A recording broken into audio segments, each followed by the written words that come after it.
Hi guys, I'm sure you're busy preparing for accounting paper 2 exam and I hope your preparation is going on very well. Today I'm going to help you with another resource. We're going to be looking at reconciliations and we are using the Gauteng paper of 2024 September, which was used as a preliminary exam to do reconciliations. So get your pens and papers ready. I'm the general and this is the masterclass.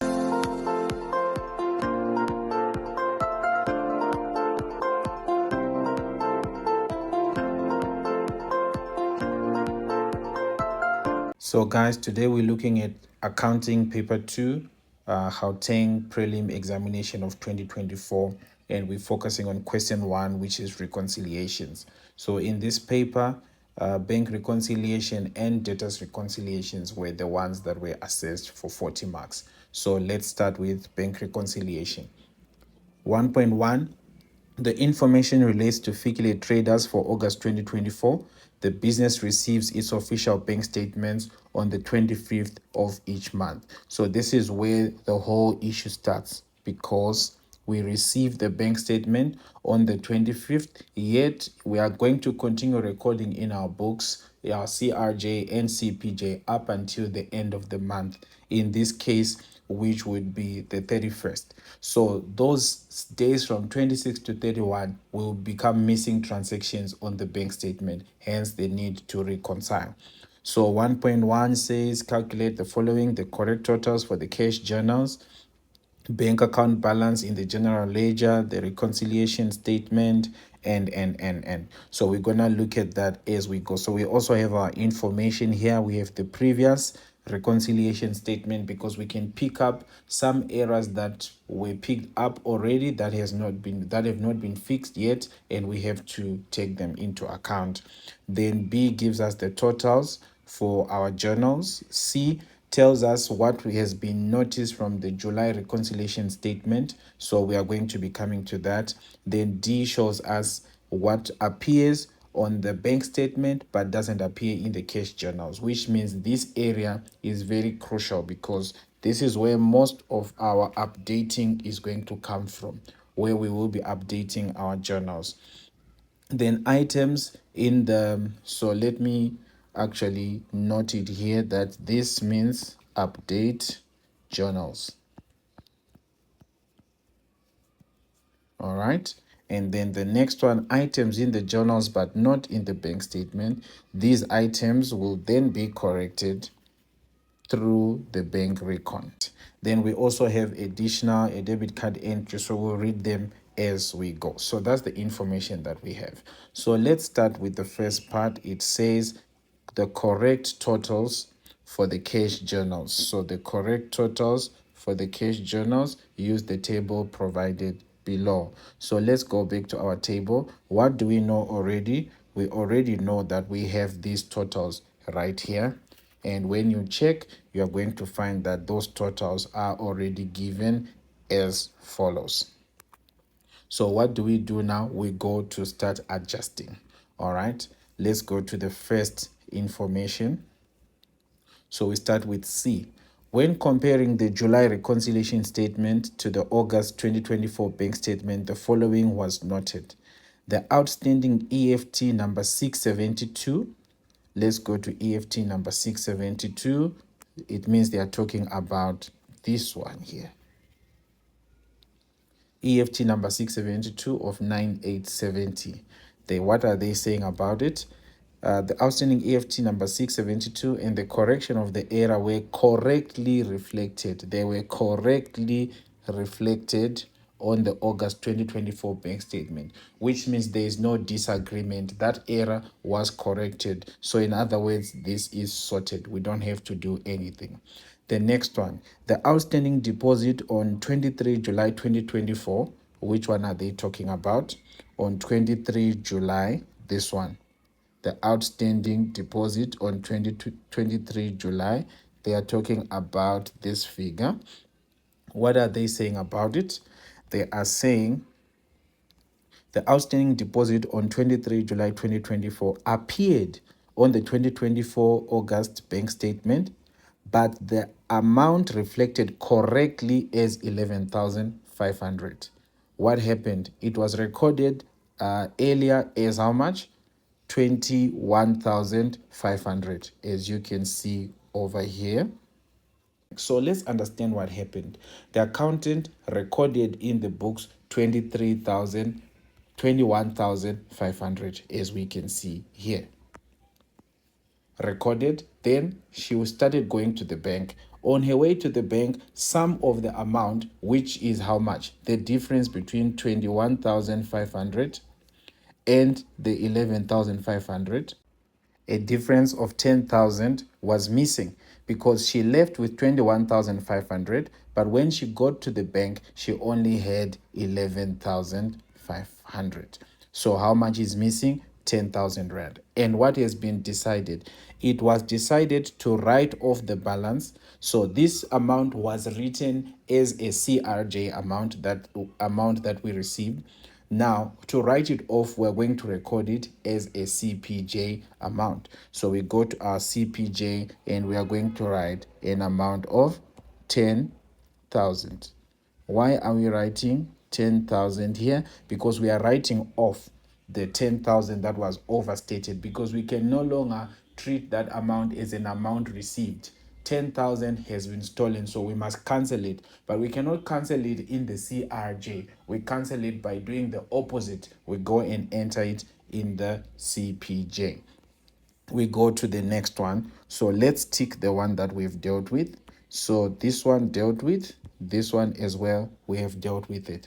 Then we go over to section D. The following items on the August 2024 bank statement did not appear in the cash journals, which means all the items here were not appearing on the cash journal. So we have to, in one way or another, update these transactions into the cash journals. The first one, EFT payment received. So this was a payment received from ZBay for 1,800 in settlement of his account of 2,000. So where was it supposed to be received? In the CRJ. Let's go and do it right away. Now, please note that it says for received for 1,800 in settlement of his account of 2,000. So clearly this guy got a discount of 200, but we are not interested in the discount. We are interested in the amount that we actually received. So we are going to go and enter the amount of 1,800 into our books, and we come here and we say there's an amount here of 1,800 which was not entered, and we are going to correct that by entering it. We come back, so this one is sorted. We come to the next one, monthly debit order in favor of Assurance Limited for the insurance premium 850. So this was supposed to be recorded initially in the CPJ, and that was not done. So we are going to the CPJ to put an amount of 850. We come and put an amount here, 850. That's all right. Then we go to the next one. We tick this one. It's done. We go to the next one. A deposit of 11,000 Rand appeared in the current account of Fikile Traders on 24 August 2024. The deposit has been identified as an error made by the bank. So the bank put 11,000 into our account that was not supposed to come in. It was supposed to go somewhere else. It was lost. The bank has agreed to correct the error on the September bank statement. So this one here, we are going to have to make a note, and this is going to go to bank recon, because it's going to be on the September bank statement. All right. The next one, which is bank charges. Bank charges 1,770. These ones are supposed to show in the CPJ because that's money that we are paying. So we go back to go and show that in our CPJ. How much was the amount? 1,770. We come and put it under our CPJ. 1,770. Okay, we go back. Let's find out what else do we have there. Interest on a credit balance. So interest on a credit balance, guys, it means that we had a credit balance with the bank, which means a positive balance.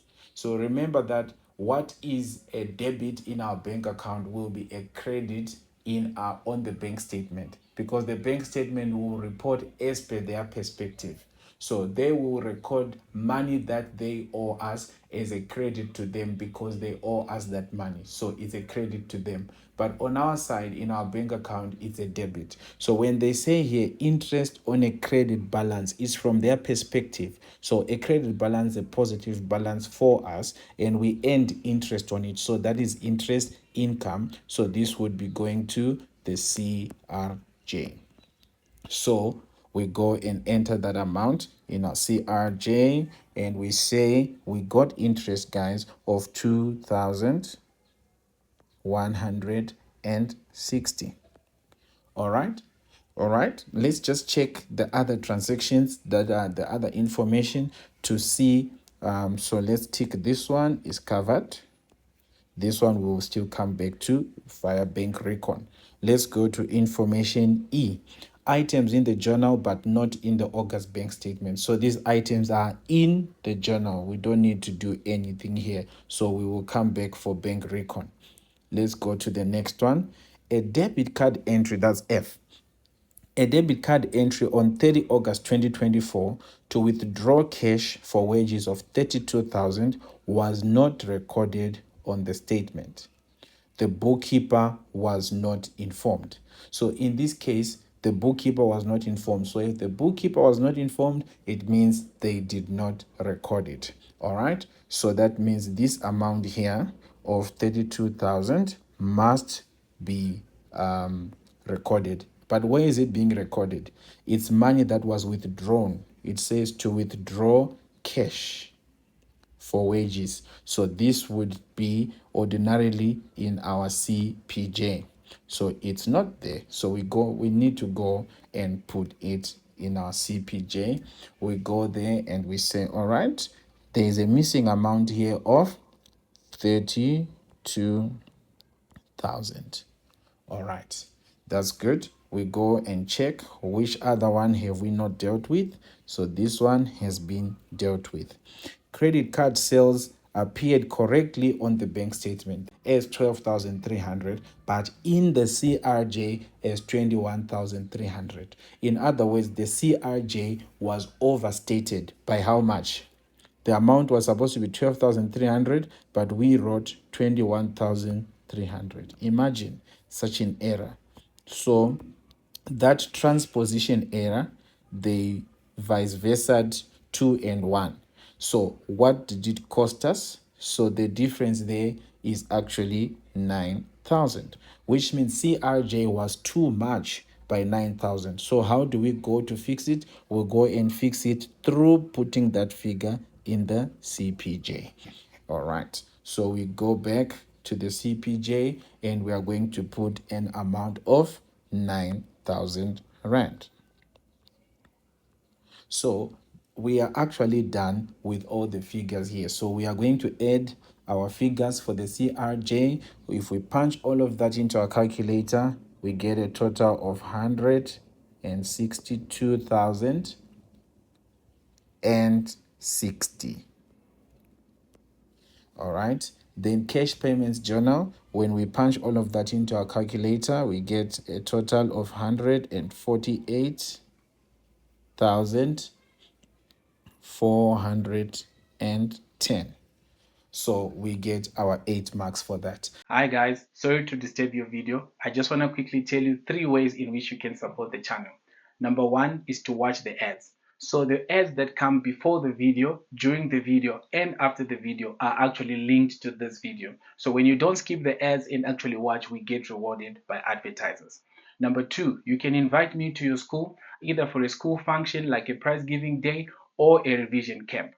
Number 3, we are going to be coming to a city near you to hold revision classes, exam preparation classes. You can come and support us. Now let's get back to the video.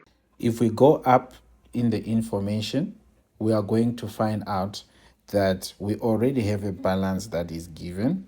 You check here, we've got credit balance as per bank account is 17,470. And please note it says what?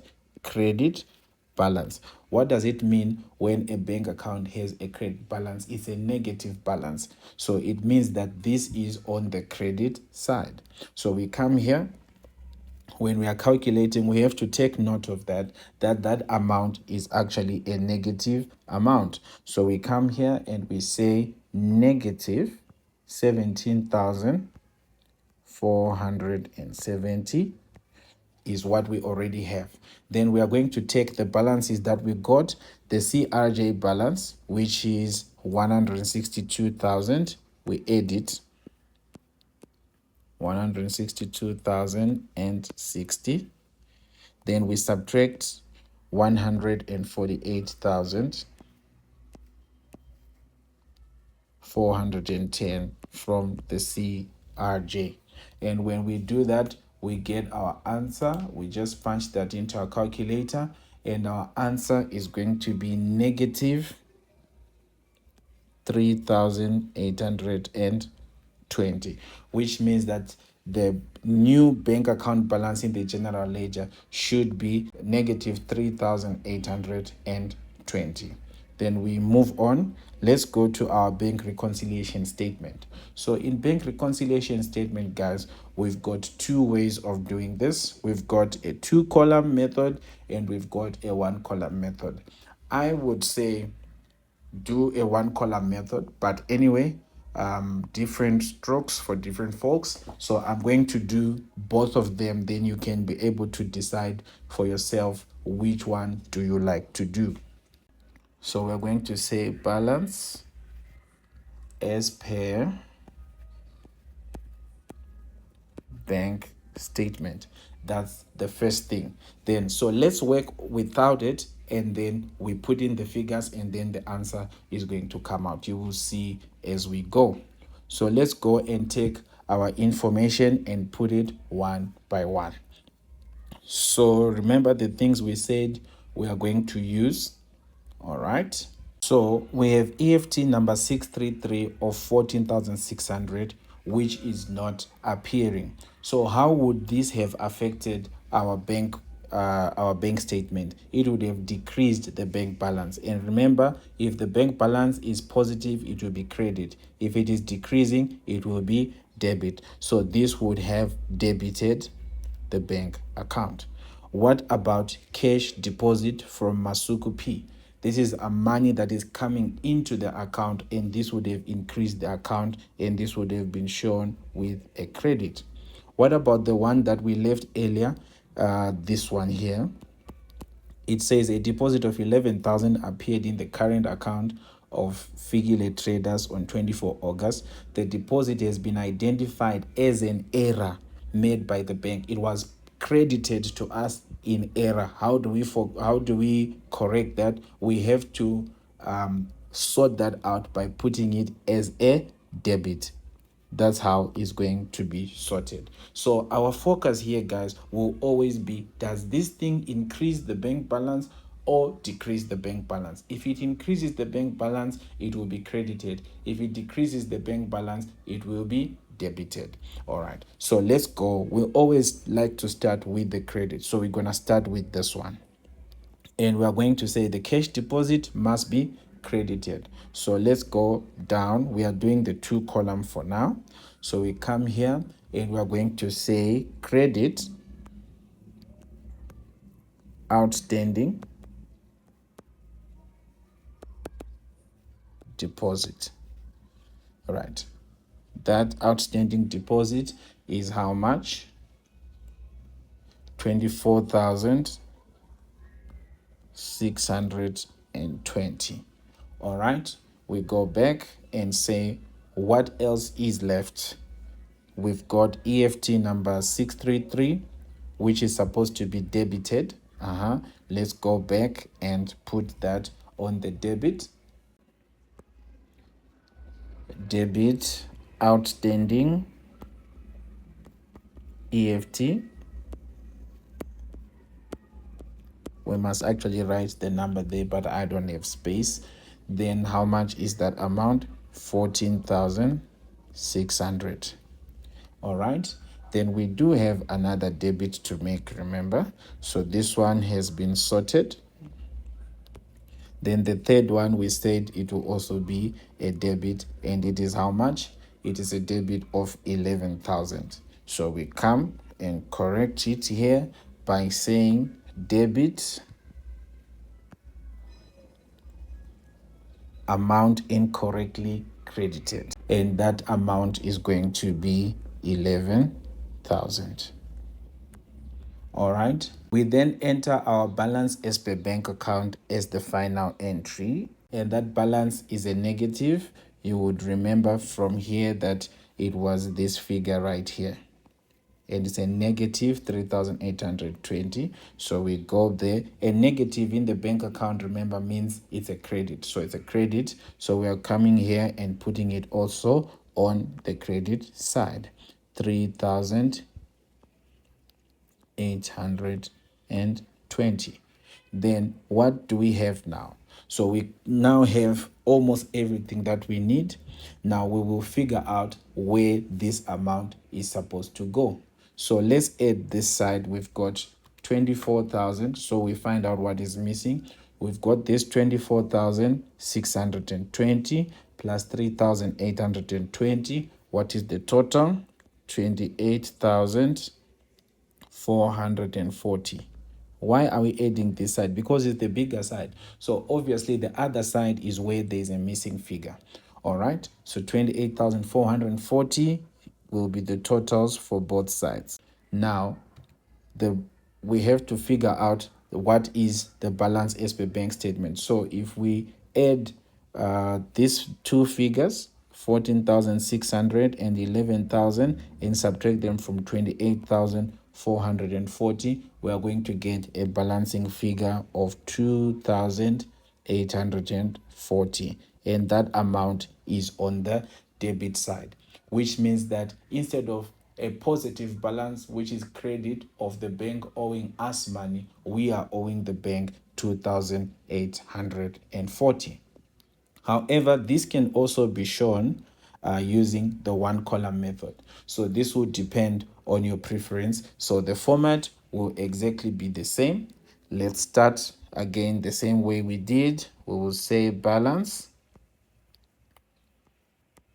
as per bank statement, which we don't know.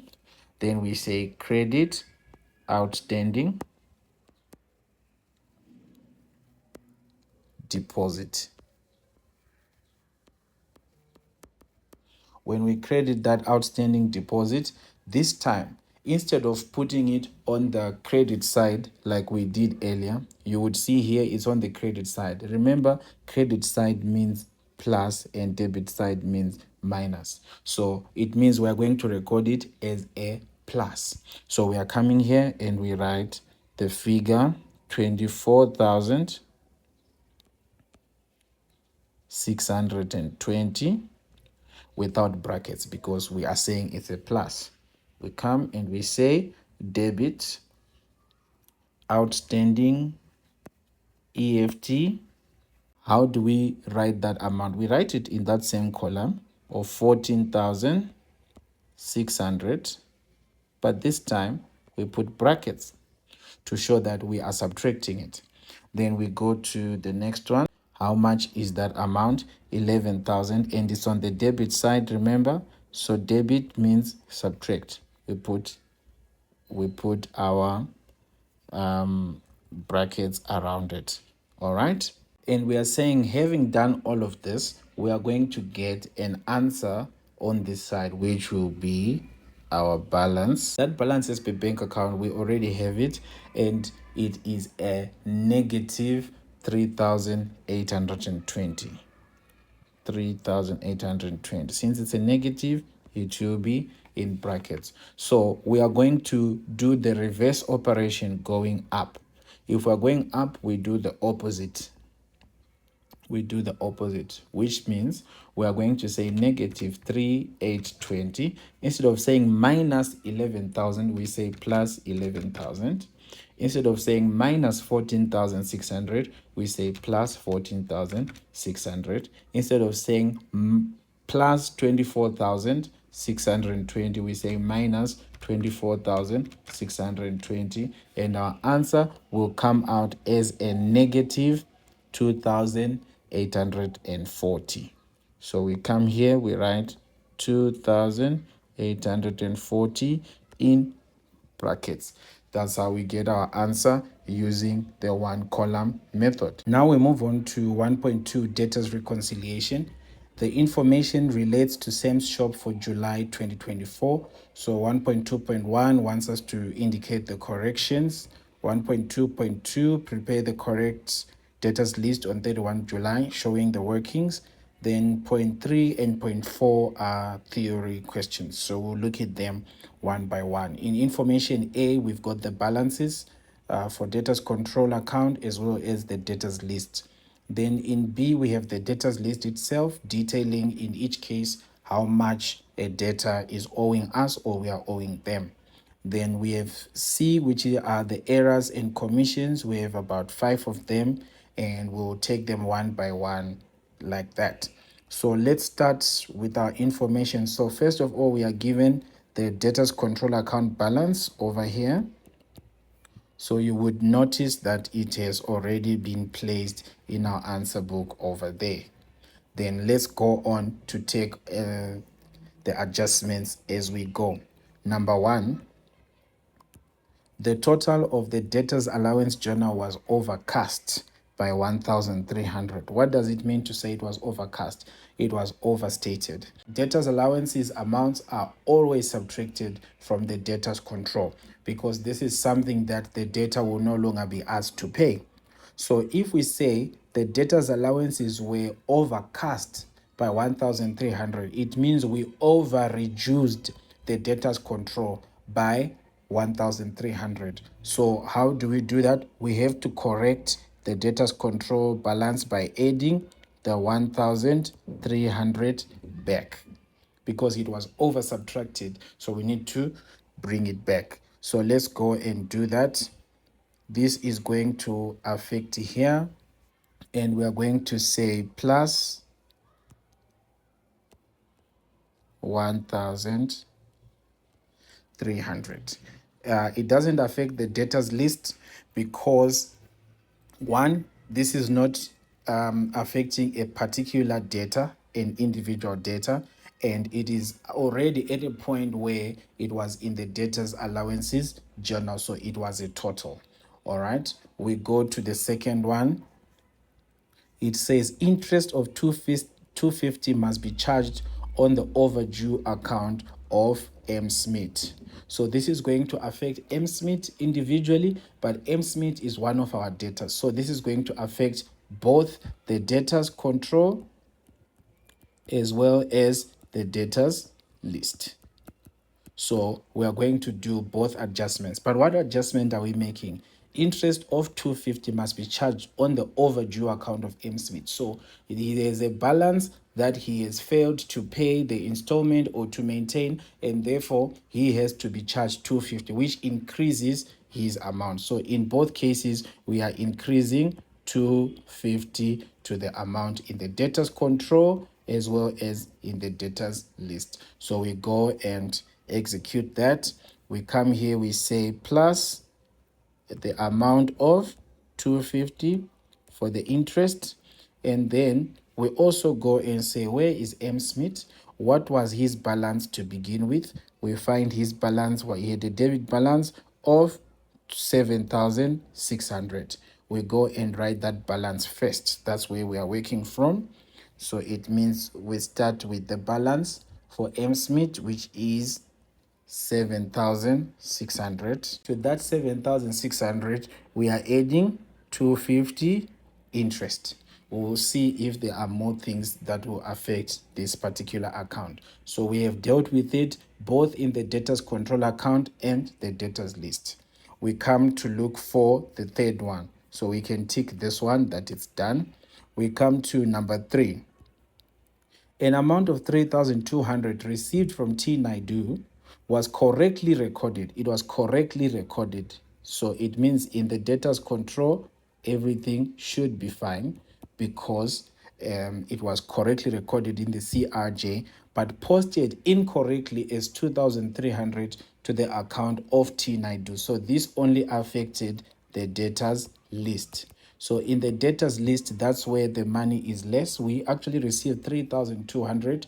So we're supposed to subtract 3,200 from the balance of T Naidu because they have paid it, but we only subtracted 2,300, and the balance there would have been 900. So it means that we need to go and subtract this 900 from the account of T Naidu because that's what was supposed to happen, which didn't actually happen. So when it comes to this part here, there was no change in terms of debtors control because everything was done correctly or at this level. But when it comes to T Naidu's balance, let's check T Naidu's balance. T Naidu's balance is 6,200. Let's go and put that in. T Naidu, the balance is 6,200. And then let's subtract the 900 that should have been subtracted but has not been subtracted. So we have dealt adequately with that particular transaction. We go to number 4. Merchandise bought by A. Kunene 800 was posted to the wrong side of his account in the debtors ledger. Again, where is this error? This error happened in the debtors ledger. In the debtors control, everything was fine. And let's study the error that happened. He bought things for 800, meaning that that increases his balance by 800, but it was posted to the wrong side of his account as if to suggest that he paid 800. So it means that there are two problems that happened here. Instead of recording the 800 on one side, the 800 was supposed to be here. It was not recorded here. It was actually recorded there. So how do we solve this problem? We need to remove that 800 to bring it back. But if we do that, that only balances things out.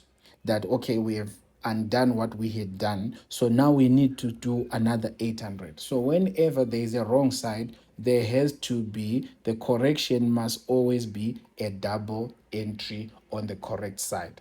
So what are we going to do? What was the wrong side of his account?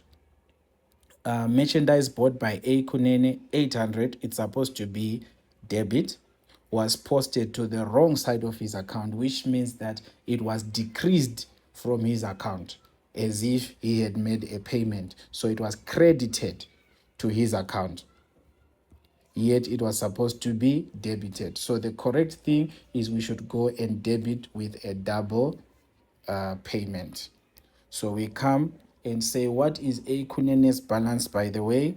Let's check for A. Kunene's balance. Aha, A. Kunene has a balance of negative 1,000. Why am I saying negative? Because it appears on the credit side. So we go and say, okay, A. Kunene has a balance of negative 1,000, which is suggesting that we are actually owing him instead of us. We are actually owing him instead of him owing us. So let's go and do that adjustment and say that 800, we are going to sort it out with a double, like I explained, a double entry there. Then that solves A. Kunene's issues. Let's see if we have any other issues. So it means this issue has been dealt with. The no entry was made for a credit note issued to X Zulu 540. What does a credit note do? A credit note reduces the amount that a debtor is owing. So it means if this amount was not done, was not reduced, it means we need to still go and reduce it. So we are going to take this amount of 540, but first we need to find out what is the figure for this guy. The figure for this guy is 2,300. That is his balance, and we are going to take that 2,300, going to subtract 540, and this will also affect on the debtors control level. So by the way, number 4 was also no change on this side because we said the error had happened in the debtors ledger. For this one, we are saying that this decrease of 540 must also show here. And I'm going to read it again and explain that. Why are we saying it must also show here? No entry, whether for the journals which go to the debtors control or in the debtors ledger which gives us the debtors list, no entry was made for a credit note. So it needs to be entered on both sides. So then we've entered our 540 there. Then let's do our adjustment. We say 14,500 plus, we do this in our calculator, 1,300 plus 250 minus 540. What do we get? A total of 15,510. All right. Then we go to finalize the balances. So minus 1,000 plus 1,600 for A Kunene will give us 600 positive. So he's owing us 600 after we make the corrections. T Naidu 6,200 minus 900. What do we get? 5,300. So after adjustment, T Naidu is owing 5,300. X Zulu 2,300 minus 540. After all adjustments, X Zulu is owing 1,760. Then the last one, M Smith, after adjustments, adding the 250, is now owing 7,850. And when we add 600 plus 5,300 plus 1,760 plus 7,850, we get 15,510, which is the same as what we got here. That's how it's supposed to be. And that leads us into the next question. It says, explain why the balance on the debtors control account in the general ledger should be the same as the total of the debtors list. Number 1, the information used is coming from the same place. And remember that the debtors list, or the debtors control rather, is a summary of the debtors list. All right, so you could have picked any of those answers. Then the next one says, provide 2 internal control measures that the business can use to improve the collection of money from debtors except the charging of interest. Besides charging interest, how can we improve collection of money? Okay, very simple. Here we can use some little bit of common sense. The first one is to send regular reminders. So it's regular reminders. You know that all these businesses do that. About Mr. Price, Markham, they always send SMSs to remind their customers of their balances. They can also give discounts for early payments. Give discounts. This will encourage people to pay. So they know that if I pay early, I am going to get a discount. What else? If we find that, okay, this person is actually not paying, then we can hand over to debt collectors who are going to use their skills to get this money for us. However, you were supposed to get only 2 answers there, but now you have more than that. So this brings us to the end, guys, of this question. And if you want to continue with this practice, watch this video right here. Thank you. See you in the next one, and God bless you.